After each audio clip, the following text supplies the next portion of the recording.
নমস্কাৰ আমাক প্ৰকৃততে একচুয়ালি আমি শান্তি বিচাৰিছো নে অশান্ত অসম এখন বিচাৰিছো চৌদিশে আমি দেখিছো উজনি কি নামনি কি চৌদিশে এক অশান্তিকৰ পৰিৱেশ সৃষ্টি হৈছে য'ত শান্তিত মানুহ থাকিব পৰা নাই মোৰ মাননীয় মুখ্যমন্ত্ৰী মহোদয়লৈ এটা অনুৰোধ আছে যে ডাবল ইঞ্জিনিয়াৰ চৰকাৰ যদি বাংলাদেশী আছে আমাৰ সভাপতি মহোদয়ও কৈছে আমিও কৈছো যে কোনো বাংলাদেশীক কেতিয়াও পুনৰ সংস্থাপন দিয়াৰ কথা আহিব নোৱাৰে তেওঁলোকক কঠোৰ আইনী ব্যৱস্থাৰে বিতৰণ কৰিব লাগে কিন্তু বাংলাদেশীৰ নামত যিটো এটা বৰ্তমান সাম্প্ৰতিক সময়ত এই যে মানুহৰ মাজত অশান্তিৰ পৰিৱেশ এটা কৰা হৈছে মৰেল পুলিচিং বিলাকো কৰা আৰম্ভ কৰি গৈছে ই অসমৰ কাৰণে অশুভ সংকেত নহয়নে এক দুই নম্বৰ মই কথাটো কৈছো বৰ্তমান হালেৰি হিয়ালখেদা কথাটো মই এই কাৰণে কৈছো 1,80,000 কোটি টকা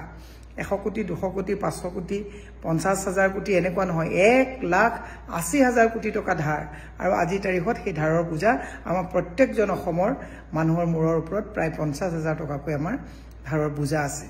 এইখন চৰকাৰে আকৌ ইলেকশ্যনৰ আগত প্ৰায় 20,000 কোটি টকা তেওঁলোকে এই 8-10 মাহত ধাৰ ল'ব প্ৰায় 2 লাখ কোটি টকাৰ ওপৰত ধাৰৰ পূজা অসমৰ ৰাইজে ল'ব অত্যাৱশ্যকীয় সামগ্ৰীৰ মূল্য বৃদ্ধি স্কুল কলেজ বন্ধ হৈছে মানুহৰ মাজত কোনো লৰাছলিৰ মাজত কোনো সংস্থাপনৰ ব্যৱস্থা নাই এই গুটেবিলাক ঔষধৰ দাম বৃদ্ধি হৈছে মানুহৰ পকেটত পইচা নাই থলুৱা ঠিকাদাৰসকলৰ হাতত পইচা নাই কৃষক শান্তিত আজি তাৰিখত থাকিব পৰা নাই মহিলাৰ নিৰাপত্তা নাইকিয়া হৈছে এনেকুৱা এখিনি সময়ত বুলডোজাৰৰ যি ৰাজনীতি চলিছে উজনি নামনিত মিয়াখেদাৰ যি কথা আহিছে এই কথাবিলাক বেয়া মই দুটামান কথা মনত পেলাই দিছো দুদিনমান আগতে উজনিতে তাতে ইটাভাটাত মুছলমানৰ মানে লোকসকলক যাবলৈ দিয়া নাছিল আমি কৈছো হয় যদি মুছলমান বাংলাদেশী কৈছে উজনিত কিয় কোটোৱে থাকিব দিব নালাগে কিন্তু আকৌ তাৰ পিছত দেখিলো বোলে আকৌ বোলে ইটাভাটাত সেইসকলে কাম কৰিবলৈ আকৌ মুছলমান মানুহ নিবলগীয়া হৈছে মই সকলোকে এটা কথা অনুৰোধ জনাইছো আইন কোনো হাতত তুলি ল'ব নালাগে সকলোকে পুনৰ মই অনুৰোধ জনাইছো চৰকাৰৰ মুৰব্বীজনৰ দায়িত্ব হৈছে কেৱল উচ্ছেদ নহয় মানুহৰ মাজত হিন্দু আৰু মুছলমানৰ ভোট পলাৰাইজ কৰা নহয় আৰু চৰকাৰৰ পৃষ্ঠপোষকতাত কোনো এনেকুৱা অসমৰ যুৱকক উশৃংখল ৰাস্তা হাতত তুলি ল'বলৈ নিদিব চৰকাৰ আজি বিজেপি আছে কাইলে কংগ্ৰেছৰ থাকিব 15 বছৰ কংগ্ৰেছৰ আছিল আজি বিজেপি চৰকাৰ 10 বছৰ আছে কিন্তু চৰকাৰ বদলি হ'ব কিন্তু আইন জুনে হাতত তুলি ল'ব আজিৰ চৰকাৰে আইনখন হাতত তুলিব দিছে কাইলে আকৌ সেই বেলেগ চৰকাৰ আহিলে তেওঁলোকক কিনো আইনী আউটলে অনা হ'ব গতিকে অসমত আমি শান্তি বাতাবৰণ বিচাৰিছো অসমখন যাতে আৰু অশান্ত কৰা নহয় মুখ্যমন্ত্ৰীক কৈছো কম দামত আমাক বস্তু দিয়ক স্মাৰ্ট মিটাৰ আমি বেয়া বুলি কৈছিলো তেতিয়া আপোনাক বহুত দুহাই দিছিলে এতিয়া এপিডিচিলে নিজেই কৈছে স্মাৰ্ট মিটাৰ উইথড্ৰল কৰাৰ কথা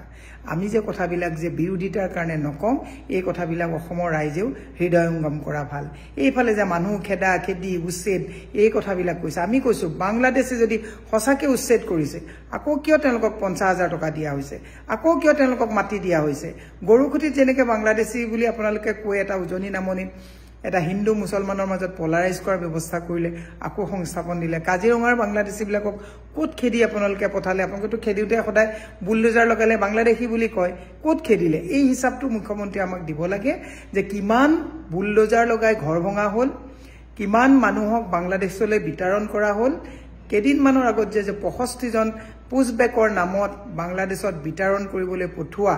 যিসকল মানুহক সন্মানে ঘূৰাই আনি পুলিচে তেওঁলোকক আকৌ ঘৰত বহাই ৰাখিছে এই কথাবোৰো মনত পেলালে ভাল মই অসমৰ ৰাইজক আহ্বান জনাইছো হিমন্ত বিশ্ব শৰ্মাই 26ৰ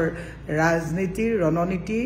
কৌশল কৰি হিন্দু আৰু মুছলমান ভোট পলাৰাইজ কৰা মুছলমানসকলক বুলডোজাৰৰ দি হৈমান কৰি তেওঁলোকে মুছলমানৰ ভোট আদায় কৰা আৰু উজনিত বা মধ্য অসম বা যিখিনি আমাৰ অসমীয়া হিন্দু মানুহৰ মাজত যে আমি চাওক মুছলমানকে দিছো কিন্তু পাহৰি নাযাব 54,000 বিঘা মাটি অসমৰ থলুৱা জনগোষ্ঠীয় লোক থলুৱা মানুহৰ পৰা তেওঁলোকে কিন্তু আজি তাৰিখত